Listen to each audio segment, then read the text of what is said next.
So from making the other video where I discussed how basically by being a spiritual gangster, I more or less was always looking to obtain like the high or the effect of whatever drug it was that I was, using to try to obtain that. It reminded me as to why I ended up having the alcohol problem that I did. Like, everybody has their kryptonite, their drug of choice, as they will ask you as soon as you get to rehab. What's your drug of choice? Unfortunately for me, mine was the demon of alcohol.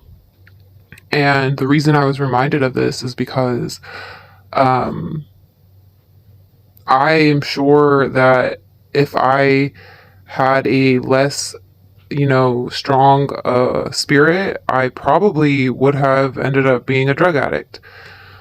But due to my, from birth, like mega connection to my spirit, I I could never lose myself in drugs. Like I said, I would, consistently try to obtain the high and the feeling and the effect that these drugs were supposed to give. Um, and it literally seemed as if I were like a bottomless pit. Like nothing really even fucking phased me. Like I could literally be fucked up as hell and you would never know. It was actually kind of scary. And that is why alcohol was my kryptonite. And at this time, like high school was my most depressive, suicidal, most I hated life more than anything. And that is due to other fucking people and their, brokenness trying to cause that within me because they didn't think I should be happy. You come from a shithole family, you're poor, you're unpopular, you're picked on. Why are you still happy? And it took until that incident in eighth grade where my friend decided to lie, say that I called her the N word, and that's where it all started for me to completely unravel. I did basically an about face. Like, up until that point, I never really cared or even noticed that I was, not popular or whatever. I didn't care. After that, it became, impossible not to notice that everybody hated me. And it wasn't that they hated me, it was that the first opportunity they had to actually have a reason, even though it was a lie, but as far as their justification goes, they finally had a legit reason to torture me and dislike me and voiced how much they, hated me. And this was simply because my spirit irritated the fuck out of these people. Um, I have always been a very vibrant light of spirit. Like, I know most people here on YouTube caught me in my angry mode, which is, on the flip side, equally fucking like I am either your absolute best friend or probably your biggest nightmare because I will match what you put out. So if you're putting out some fucking garbage, I am going to dish it right back at you, and I am usually going to intensify it as well.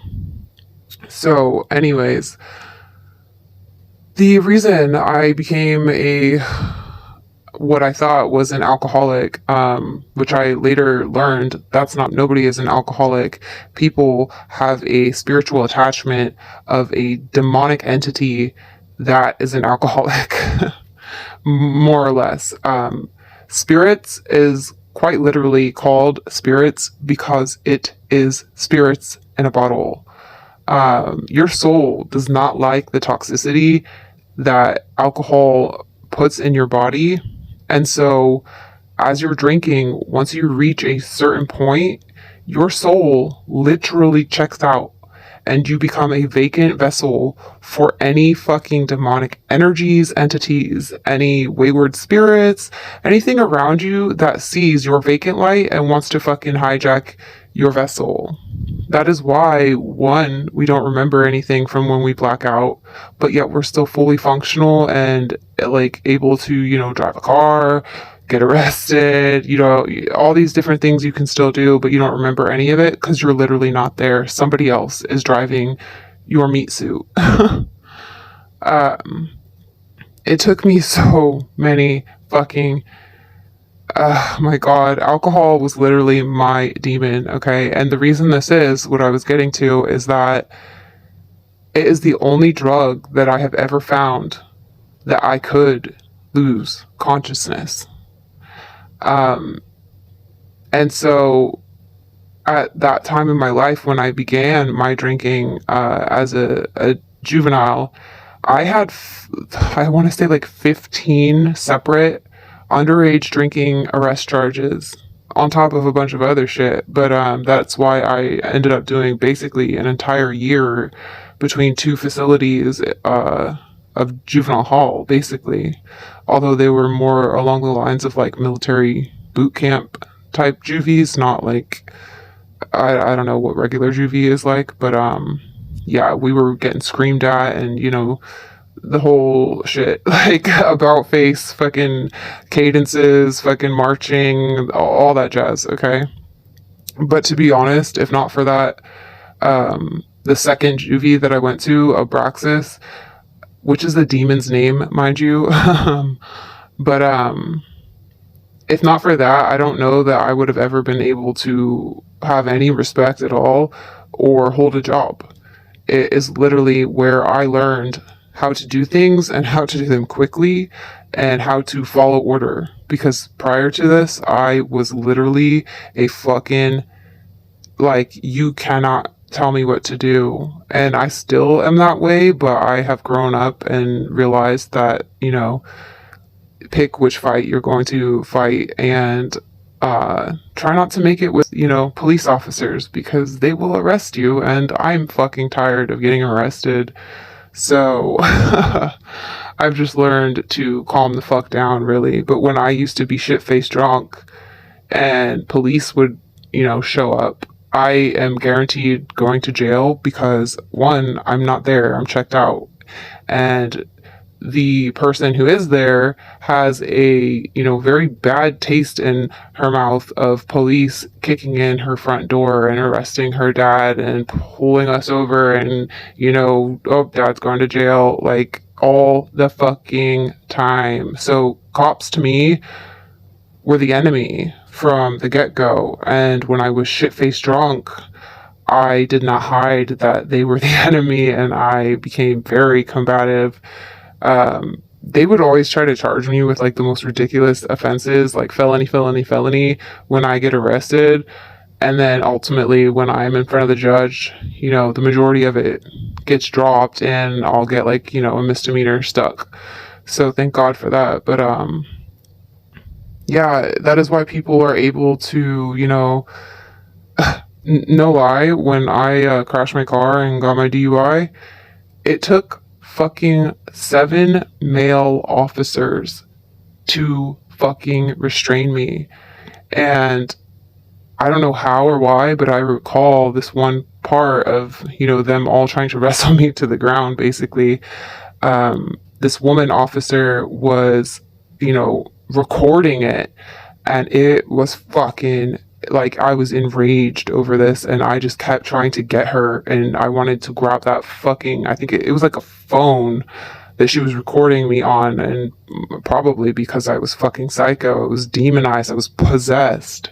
That is what drunk people are. They are possessed by demonic entities.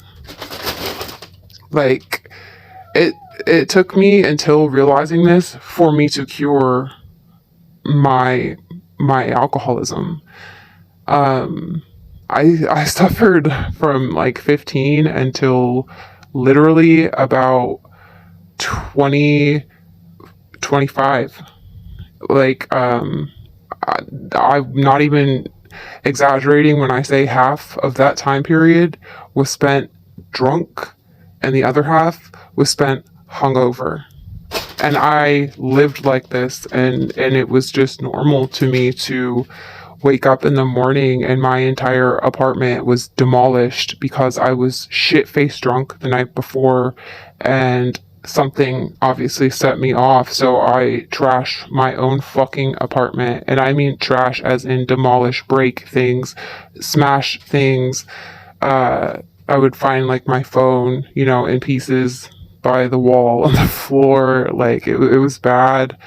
Um, and I was constantly getting arrested.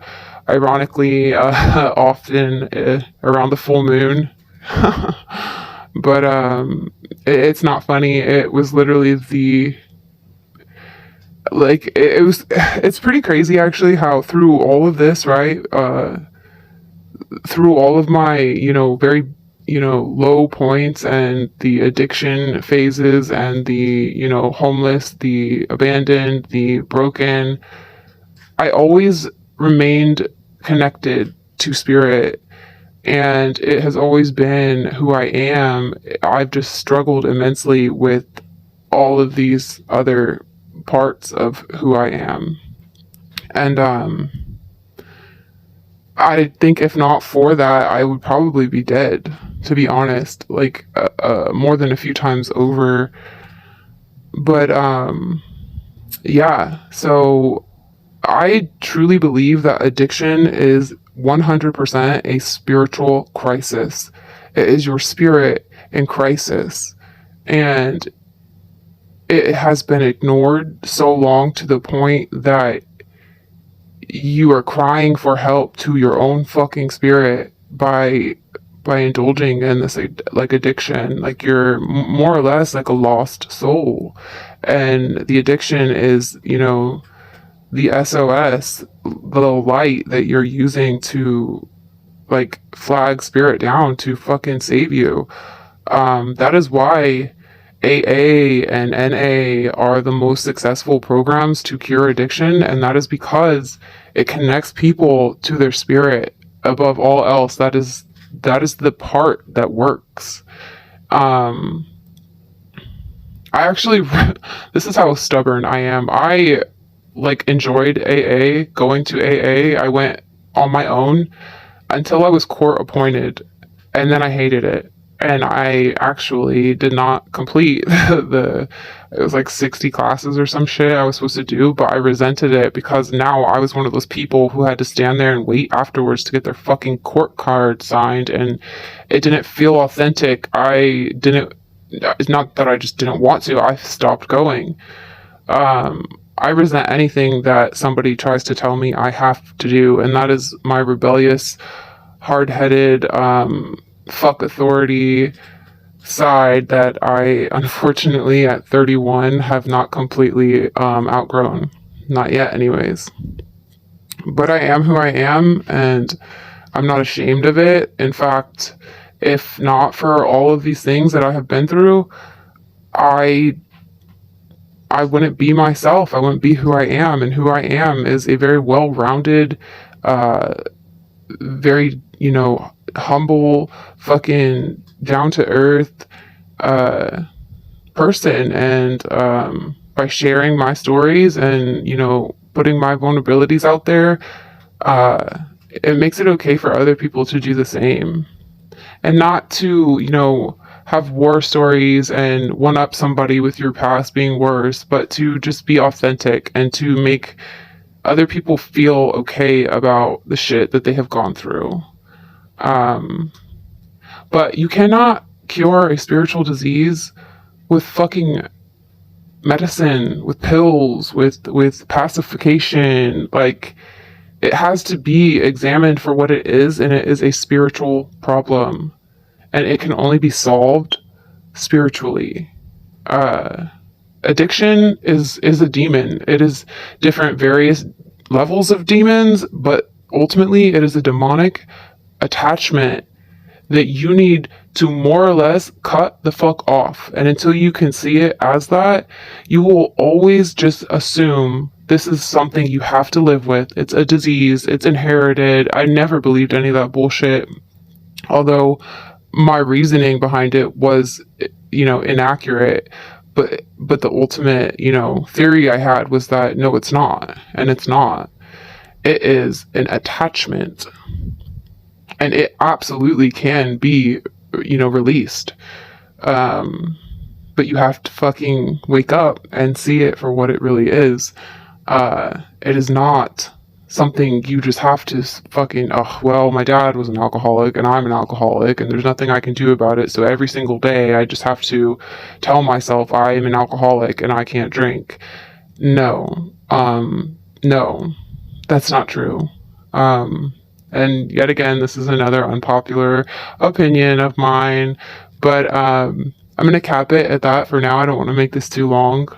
One, because that last video, that was the longest video I've ever made. It took for fucking ever to upload. Like, fuck all that, okay? I'm not trying to wait like that. Sobriety is the strength of the soul. And the reason that it was, like, so profound to me is because it absolutely is. When your soul is weak is when you are in your addiction, but you become strong, and your strength is how you overcome your addiction. Ultimately, how you do that is with your soul.